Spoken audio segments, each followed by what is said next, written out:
Teman-teman semuanya yang dimuliakan oleh Allah Subhanahu wa taala. Alhamdulillah kita semuanya masih berkumpul bersama untuk mengkaji sirah Nabi Muhammad sallallahu alaihi wasallam. Dan untuk kali ini kita masih di tema yang sama, yaitu semua seputar bagaimana Nabi Muhammad SAW itu bersikap di rumah tangga. Dan kita sekarang akan mempelajari nanti Rasulullah SAW itu dengan istrinya itu hubungannya cair, bukan kaku. Jadi ya kadang-kadang memang ada konflik, kadang-kadang memang ada gejolak, tapi semuanya itu selalu bisa teratasi dengan baik oleh Rasulullah SAW. Beliau selalu bisa mengkondisikan agar semuanya itu menjadi kembali normal seperti biasa. Itulah teladan dari Rasulullah SAW. Pernah dikisahkan suatu ketika Sayyidina Abu Bakar As-Siddiq itu mau mendatangi Nabi Muhammad SAW. Nah, ketika sampai di depan rumah Nabi, dengar suaranya Aisyah. Aisyah itu ngangkat suara untuk berbicara sama Rasulullah SAW itu karena marah, terus ngangkat suaranya. Nah, lama Sayyidina Abu Bakar ketika itu pasti di depan rumah, di sini sama Nabi, masuk, marah Sayyidina Abu Bakar.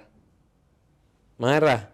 Sayyidina Abu Bakar memanggil Siti Aisyah, "Yabnata Ummi Ruman, atarfa'ina sautaki ala Rasulullah SAW?" Kamu kok berani-beraninya ya ngangkat suara kamu di depan Rasulullah SAW. Ketika itu Sayyidina Abu Bakar juga sudah megang Siti Aisyah begitu. Sayyidina Abu Bakar cintanya sama Nabi luar biasa. Sayyidina Abu Bakar itu lebih cinta sama Nabi dibandingkan sama anaknya.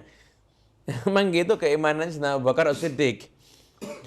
Langsung sama Nabi SAW dicegah. Jadi Sayyidina Abu Bakar, Siti Aisyah, tengah-tengahnya ini Rasulullah SAW. Setelah itu keluar Sayyidina Abu Bakar As-Siddiq, maka Nabi Muhammad SAW ngerayu Aisyah lagi. Aku loh yang melindungi kamu ini. Siapa tadi yang melindungi kamu? Ya. Hampir loh, enggak. Saya lindungi gimana tadi? Nabi ngerayu lagi. Tidak lama lagi datang Sayyidina Abu Bakar As-Siddiq di depan pintu, dengerin. Yang tadinya marah-marah sudah ketawa-ketawa.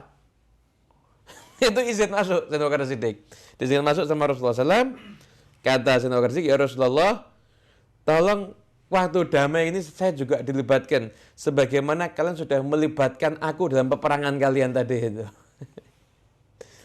Jadi akhirnya suasana cair. Anda bisa bayangkan ini beberapa pelajaran penting ya dalam peristiwa ini. Yang pertama, bagaimana teladannya Nabi Muhammad SAW. Beliau ketika menghadapi istrinya marah, itu beliau Rasulullah SAW enggak akhirnya juga enggak ikut terpancing emosi, enggak. Tapi beliau itu tetap tenang. Bahkan ketika Sayyidina Abu Bakar Siddiq datang dan akan marahin istrinya, justru istrinya dibela oleh Rasulullah SAW. Itu teladan yang pertama daripada Nabi Muhammad SAW. Siti Aisyahnya juga teladan. Bagaimana beliau dengan mudahnya membuka hati untuk luluh dalam rayuannya Rasulullah SAW. Hingga akhirnya menjadikan konfliknya itu tidak berkepanjangan. Gitu. Dan yang ketiga, mertua teladan Sayyidina Abu Bakar As-Siddiq. Nah, beliau nggak langsung kemudian ikut campur, menghakimi dan lain sebagainya. Tapi beliau melakukan apa yang layak beliau lakukan sebagai seorang mertua. Nah, kalau rumah tangga, suami seperti Rasulullah SAW, istri seperti Siti Aisyah, mertua seperti Sayyidina Abu Bakar As-Siddiq, rumah tangga sakinah mawaddah warahmah. Jadi masing-masing itu perlu mengetahui posisinya. Nabi Muhammad nggak marah. Siti Aisyah nggak larut dalam berkepanjangan terhadap sifat marahnya tersebut. Abu Bakar As-Siddiq tidak mencampuri terlalu dalam urusan rumah tangga. Tapi beliau langsung negur putri beliau sendiri. Putrinya sendiri kan ditegur sama beliau. Gitu. Anda bisa bayangkan nih kalau semua mertua bersikap bijaksana seperti Sayyidina Abu Bakar As-Siddiq, tentunya Masya Allah ini banyak rumah tangga yang akan nampak sakinah mawaddah warahmahnya insya Allah. Bahkan kadang Kadang-kadang istri-istri Nabi SAW itu sehari itu nyuekin Nabi. Nabi dicuekin sama istrinya. Pernah. Jangan digerang nggak pernah. Sayyidina Umar bin Khattab, beliau mengatakan kita ini, orang-orang Quraisy, neghlibun nisa, kita ini mendominasi perempuan. Ketika kita datang sama sahabat Ansor ini dikalahkan sama perempuannya. Akhirnya istri-istri kita ini belajar sama perempuan-perempuan Ansor. Akhirnya berani sama suaminya. Awalnya di Mekah tidak ada yang berani sama suami. Ketika di Madinah itu akhirnya berani sama suaminya. Kata Sayyidina Umar, pernah itu istriku ngelawan aku. Jawab terus.